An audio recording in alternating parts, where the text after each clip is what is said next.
Hey there, ladies and gentlemen, this is Ittarra Oda. Lord, oh god, my mice. Save it. Why? Okay. Well, that was a hell of an intro. What? Oh, you special type of stupid. Hey everyone, alright, Ittarra Oda here, bringing you a small Astaroth tutorial. I did an Eon tutorial a while ago, but I don't really know that much about Eon when it comes to actual tech. With Astaroth, I know quite a bit because he is actually my main. Well, Astaroth, in of a whole, is full of souls, coal, and he's going to steamroll your health bar. He has very few weaknesses, but a few weaknesses that he does have are glaring, and it gets really frustrating when those weaknesses are actually exploited because there's no real way around it. Now, for some basic tips, you have 6A and then 6AA.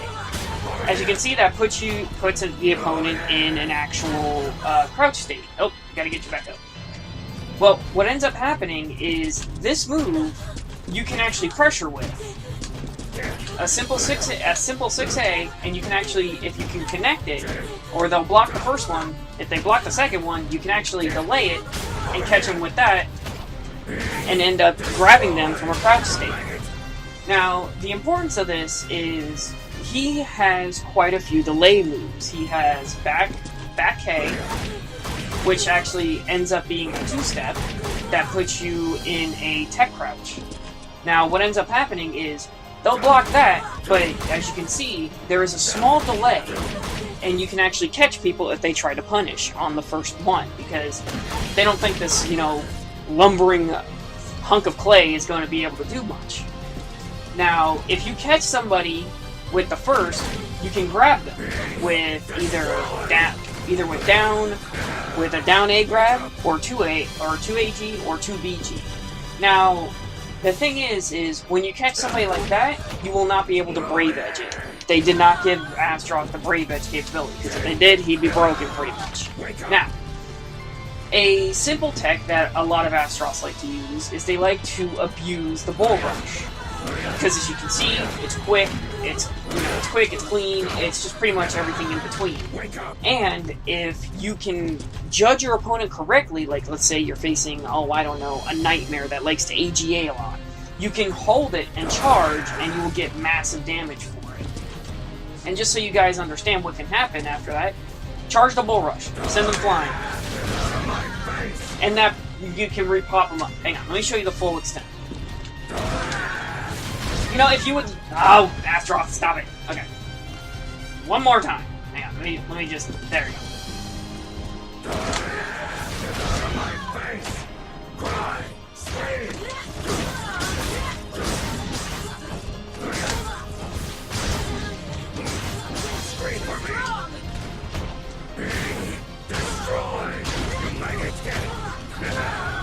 Wake up. 22 hits from a single Bull Rush. Now, here's the interesting thing is, his Brave Edge version gives him a Rage counter, and for those who do not know what that is, a Rage counter is at the point of impact for a single hit that does not do enough damage, or if a 2K happens. He will not be stopped. In fact, he will actually gain momentum, as you will see pretty clearly at this point. Oh, stop moving. Thank you.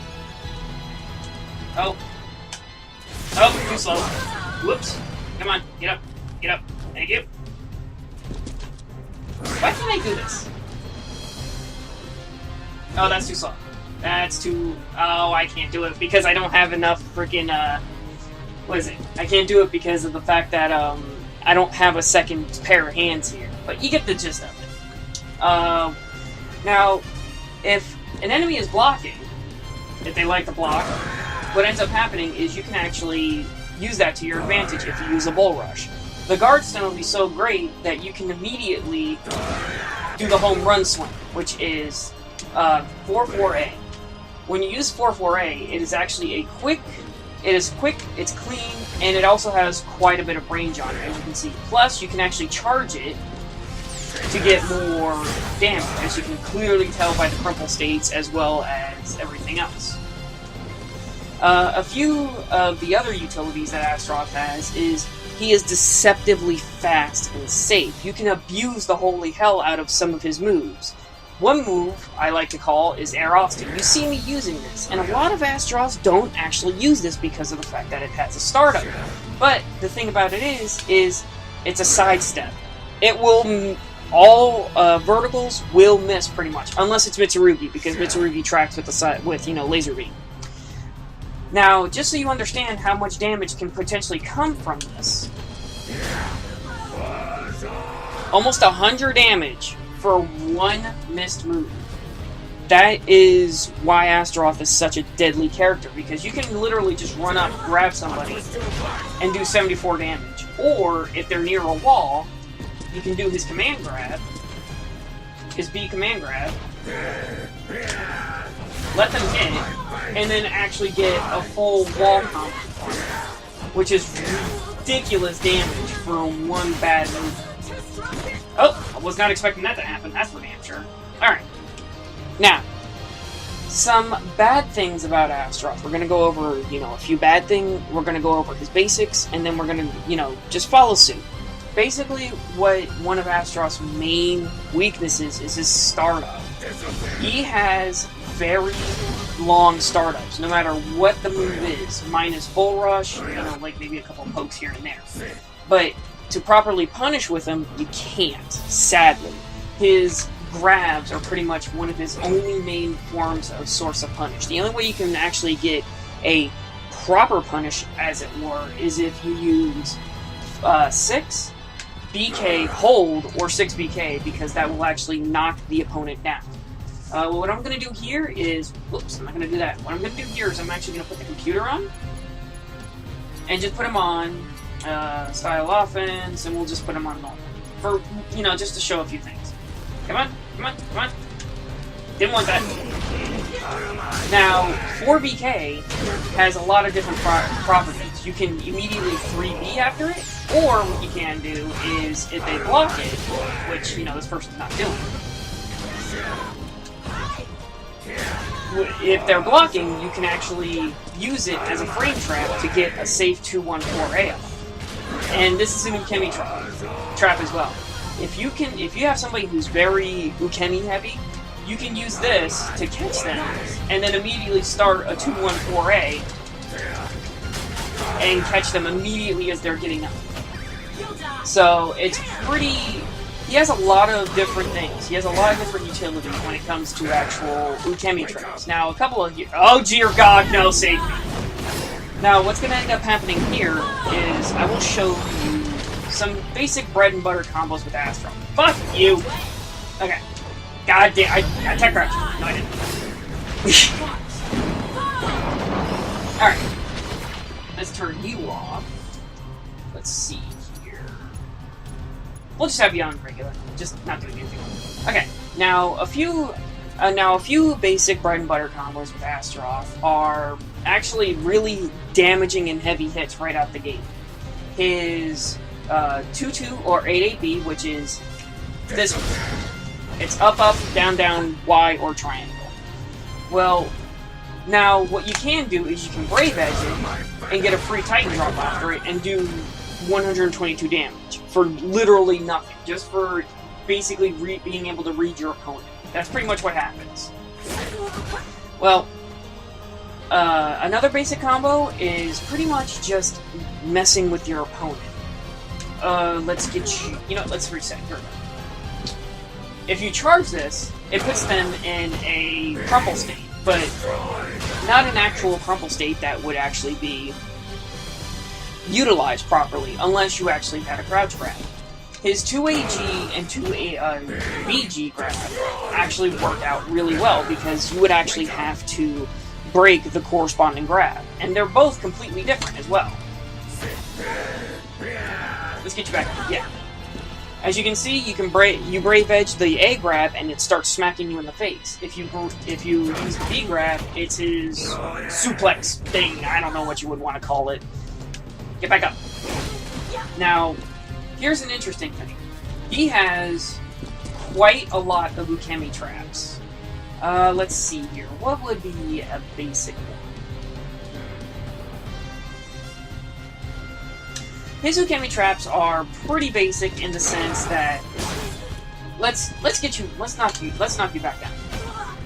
Music enemy traps are really basic in the sense that if somebody is stuck down, he can grab them as they're ukemiing backwards. Here's a good chance. You step forward, and then just do whatever command grab you want. Whatever, A, B, it doesn't matter. You will catch them every single time, and they have to guess which grab it is that you did in order to properly, excuse me, in order to properly break it. Now, here's the interesting thing.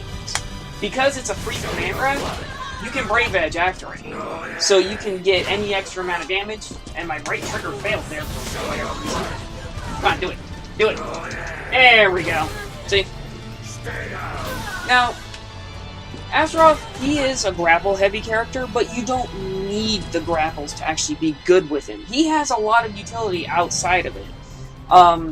But people abuse the hell out of it because, you know, guessing grabs is 50-50 and you get a lot of free damage for it, which is, you know, a viable thing. But, you know, you don't actually have to use them. Here, I'll show you. Oh, well, you know, I just failed there. Forgive me.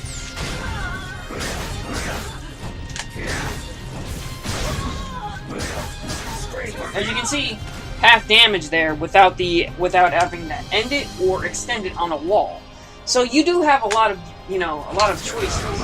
Now, there's a few moves that you will never see an Astaroth do. If you do, they're just trying to fuck with you. If you see an Astaroth do this, please capitalize. Don't keep mashing buttons and hoping it works. Just try to be a little bit, I don't know, counter heavy with it, because getting hit by this is just no fun. It's hype as hell if you do connect it, so all the more power to you if you get it, but don't rely on it, even though the damage is massive. Now, we're going to talk about Astaroth's pokes. Astaroth has quite a few good pokes. He has 4B, 2K, 6A, and he also has, now I wouldn't technically consider this a poke, but he has his 4KK. Now, what ends up happening here is, I've already explained in the prior, you know, it could be a good trap, it can do many different things. Now, what you would actually want to do is a technique that a lot of, you know, at least I've noticed, is if you 2K spam and people aren't blocking, they're going to try and jump. Well, Astaroth has the Titan drop, which is pretty much any type of person who goes in the air will come back down on his knee and lose his ribs. Now, he has this. He has a very long 2A. It can reach pretty damn far for a 2A. You know, or any type of blow in general. Now, an interesting thing is you can do that and combo into that. A lot of people will be, let's reset.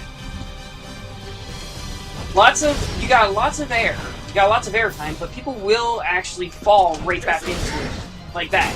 And a lot of people think that, you know, because they're at the tip range, they won't get hit by it. But that's a good way to secure an actual win. Another thing you can actually do is, after that, if you step forward, you will catch them. Damn it! Step forward, you stupid hunk of metal. Oh, that was just not cool. Oh, it's Create Assault. Derp. Fail there. Fail counter 3. Well, what ends up happening is his 2K has quite a long reach as well on the first hit. I think about, yeah. As you can see, you can actually outrange other 2Ks with it. But if you try to spam it, the reach shortens, as you can clearly tell. So what you would want to end up doing is you would want to end up 2K, block, or try and sidestep. You know, just try to open them up a little bit, because what Astaroth has that a lot of other characters don't have is you see this character, immediately you think, grapple. So use that to your advantage. And before the first fight even happens, before the first round is even thrown, the first A, the first B, whatever, people see Astaroth and it's like, grabs. Well, if you use that mentality against them, when you actually finally do grab, they're not expecting it. That's a great thing to do. Now, another thing is you can do whatever it is you want with him. He's actually pretty versatile when it comes to actual movesets, as well as a few other things. But the problem with him is again, I said, his startups. If you have somebody... Now, when I say startups, I mean actual startups. As you can clearly tell, he has a wide berth for majority of things. But he also has a few quick things, like his bull rush. If you bull rush somebody, what ends up happening is they will immediately get up and try to counter it. Or if they're blocking, you can actually hit them with a bull rush, and the guard stun is so long that you can get off a 4-4A and knock them away from you, giving you time to actually breathe and pretty much resetting what's going to happen. Well, everybody, that's going to do it for this part. And I will catch you in the next part. In the next part, we'll actually be going over combos, advanced combos, and CE mix-ups, which is, you know, the good meaty part. This is actually just pretty much the basics of the basic for Astaroth. I hope you all enjoy this, and if you have any questions down in the comments below, please feel free to leave them. Take care, everyone, and be safe. Later!